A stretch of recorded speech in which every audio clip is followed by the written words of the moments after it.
bel? Ya. Oke anak-anak, ini kalau misalnya itu harusnya kalian bisa dong menyesuaikan waktunya. Kalau misalnya belnya udah bunyi, langsung masuk kelas ya. Oke, silakan duduk. Oke anak-anak, kalau untuk Ilham dan Altaf, kalau sampai terulang lagi ibu nggak akan mengizinkan kalian masuk kelas ya. Ya. Untuk teman-teman yang lain juga jangan sampai terlambat masuk kelas. Kalau sudah belnya sudah lonceng, langsung masuk ke kelas, duduk yang rapi, kemudian disiapkan buku pembelajarannya ya. Paham? Ya, paham. Oke. Kita terlebih dahulu ya. Adi, Rafika, Ahmad, enggak. Ahmad ini enggak ada keterangan ya? Altaf, Anissa, Asri, Cinta, sudah masuk kelas. Siapa?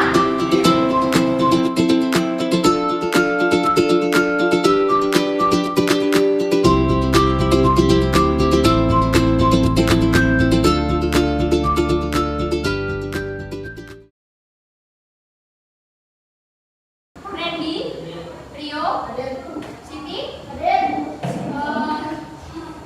Sony Adrianto. Oke, baik. Sudah cukup. Oke, baik anak-anak, pada pertemuan sebelumnya kan kita sudah membahas pesan-pesan di media sosial. Nah, perlu diperhatikan di media sosial itu tidak semua informasi yang beredar benar. Ada juga berita hoax yang sengaja dibuat untuk mempengaruhi pembaca, ya. Ini disimpan dulu ya bacanya. Kita mau fokus belajar. Jadi fokus dibuka dulu bukunya. Oke, anak-anak. Sekarang ibu mau tanya nih, kenapa berita hoax itu mudah menyebar di media sosial? Tahu nggak kenapa? Ada yang bisa menjawab nggak anak-anak? Ya? Karena biasanya berita itu isinya buat penasaran, Bu. Ada juga yang bikin takut. Nah, benar ini teman-teman. Biasanya berita hoax itu isinya tuh dia buat penasaran orang, kemudian menakut-nakuti orang, sehingga orang tuh tanpa berpikir langsung menyebarkan berita tersebut ke orang lain. Nah, itu disebut berita hoax. Pada hari ini kita akan membahas materi tentang berita hoax atau mencermati berita hoax ya. Nah, dengan tujuan diharapkan setelah ini kalian bisa memahami tentang berita hoax dan bisa membedakan mana berita fakta dan mana yang berita hoax. Paham? Oke, yang pertama di sini Ibu akan menjelaskan terlebih dahulu mengenai pengertian berita hoax. Berita hoax itu adalah berita palsu ataupun informasi yang belum terbukti kebenarannya. Biasanya berita hoax itu dibuat agar orang lain percaya lalu menyebarkannya. Nah, untuk berita hoax biasanya sering ditemukan di mana? Di mana? Di media sosial. Ada lagi di mana biasanya? WhatsApp. Di WhatsApp. Biasanya melalui grup ataupun chat. Di mana? Di Facebook. Ya, banyak sekali ya berita hoax beredar di Facebook. Nah, kenapa ada yang bisa memberikan contoh? Ya? Sebarkan pesan ini ke blog orang atau tidak akun akan terblokir. Nah, ada nggak biasanya yang dapat chat kayak gitu? Ada. Ada ya, kayak dia tuh menakut-nakuti kita. Misalnya kayak sebarkan chat ini ke grup sebanyak 20 orang. Kalau tidak akun Anda akan terblokir. Kan dia kan biasanya menggunakan kalimat yang menakut-nakuti penerima pesan. Sehingga orang yang menerima pesan tidak berpikir terlebih dahulu, kemudian langsung membagikan ke orang lain. Nah, itu salah satu contoh berita hoax. Kemudian yang akan dibahas ada ciri-cirinya. Untuk ciri-ciri berita hoax, yang pertama itu judulnya berlebihan.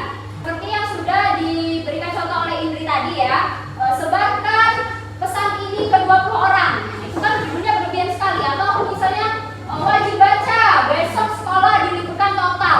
Itu kan judulnya sangat berlebihan ya. Judul seperti ini tuh biasanya dibuat agar orang tuh langsung penasaran,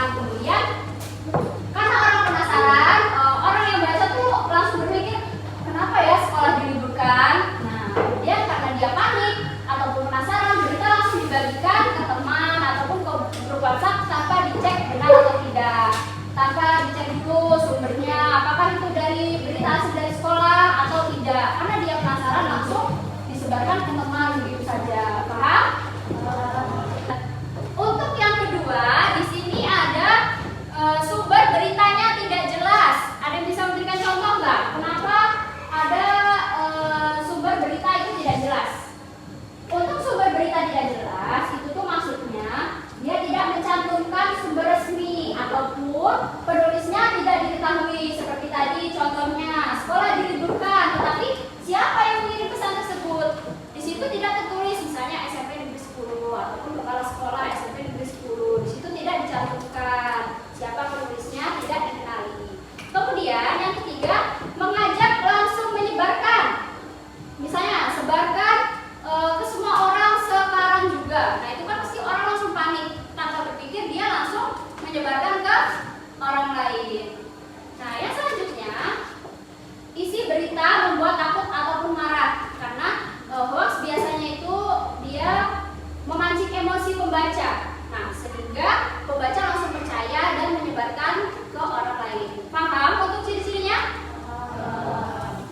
Oke anak-anak, untuk yang selanjutnya kita akan membahas cara mencermati berita hoax. Oke, perhatikan terlebih dahulu. Untuk mencermati berita hoax, yang pertama kita harus membaca beritanya sampai selesai. Bukan hanya membaca judul besarnya saja, dibaca sampai selesai ya. Kemudian untuk yang kedua harus memeriksa sumber berita seperti yang sudah Ibu jelaskan. Pastikan sumbernya dari sumber yang terpercaya. Yang selanjutnya membandingkan dengan berita lain. Bagaimana caranya? Dengan mencari berita yang sama, kemudian tapi kalian buka di media resmi. Di media resminya ada enggak postingan berita yang seperti itu? Kalau tidak ada berarti termasuk berita hoax. Nah, yang selanjutnya tidak langsung menyebarkan berita. Harus dipikirkan dulu, ini berita fakta atau berita hoax. Paham anak-anak? Ya.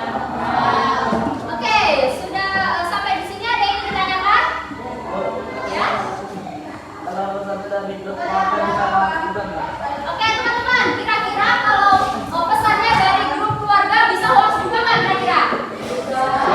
Ya, betul sekali. Walaupun dari pesan grup keluarga itu juga bisa hoax ya, karena kadang tuh pesan berita hoax itu bisa menyebar begitu cepat di media sosial. Karena itu tadi dia membuat orang penasaran, kemudian langsung bisa membuat orang percaya begitu saja. Paham? Paham? Paham? Oke. Kalau sudah paham, sekarang Ibu akan memberikan tugas kalian. Anak-anak, perhatikan terlebih dahulu supaya kalian cepat selesai ya tugasnya. Fokus terlebih dahulu, jangan ribut masing-masing ya. Oke. Untuk pembagian kelompoknya bisa per baris saja ya. Bisa per baris saja untuk mengerjakan tugasnya. Silakan untuk perwakilan kelompok 1 dari ujung.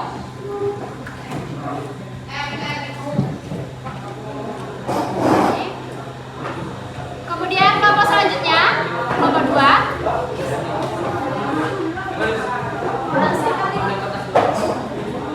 Kelompok 3.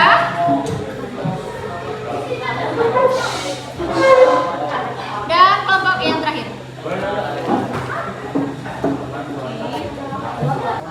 Gimana kelompok 1 sudah? Gimana sampai mana? Oke, sisinya udah tahu yang bagian mana? Yang mana? Karena judulnya menakutkan. Oh, oke, bagus, boleh dilanjutkan ya. Lanjutkan. Kelompok 1 gimana? Baru sampai ya bagian judulnya. Oke, ini sudah bagus. Tinggal dilanjutkan. Ini termasuk berita apa? Hoax atau fakta kira-kira? Hoax. Oke, kalau sudah masuk di berita hoax langsung ke belakang ya. Kelompok 3 gimana? Sudah sampai mana? Oke, ini sudah sampai di alasan ya. Boleh dilihat. Oke, ini sudah bagus ya, Nak ya, sudah benar. Kalau sudah masuk di alasan, tinggal ke belakang. Kira-kira kalau sudah menerima berita ini, apa yang harus dilakukan? Ya, boleh diskusikan sama temannya yang belakang. Gimana? Kelompok 4 sudah? Oke, berarti kalau misalnya kalian menerima berita kayak gini, sikap yang harus dilakukan kayak gimana? Misalnya, dengan tidak menyebarkan langsung kepada orang lain. Kemudian harus dicari di berita yang resmi. Oke, boleh ditulis? dilanjutkan? Udah bagus ya. Oke anak-anak, ini kan waktu pembelajaran kita udah mau selesai ya. Jadi udah ada kelompok yang selesai. Kelompok yang sudah selesai? Kelompok berapa? 3. Oke, kelompok 3. Kalau kelompok 3 sudah selesai, boleh untuk maju presentasikan hasil diskusi kalian. Oke, anak-anak perhatikan. Ini kelompok 3 akan mempresentasikan hasil diskusi mereka. Silakan kelompok 3. Assalamualaikum warahmatullahi wabarakatuh. Waalaikumsalam warahmatullahi wabarakatuh. Kami dari kelompok 3 akan mempresentasikan tugas kami yaitu mengenai kegiatan kita ulas ini mengenai Yang lainnya? aplikasi WhatsApp yang berjudul WhatsApp akan berbayar mulai besok. Jika tidak berdiri dari sekarang, akun Anda akan ditutup. Oke. Informasi yang ditampilkan oleh poster tersebut adalah WhatsApp akan berbayar mulai besok. Apakah semuanya jelas? Tidak, karena tak ada pemberitahuan resmi dari pihak WhatsApp. Alasan lain hanya menggunakan teknologi berarti resmi secara langsung, menggunakan kalimat yang menakut-nakuti pembaca. Yang harus dilakukan mencari sumber yang jelas dan jangan langsung percaya. Ciri-ciri sumber tak jelas dan kalimat yang terlalu besar-besarkan. Oke, gimana teman-teman, ada yang ditambahkan untuk kelompok 3? Silakan.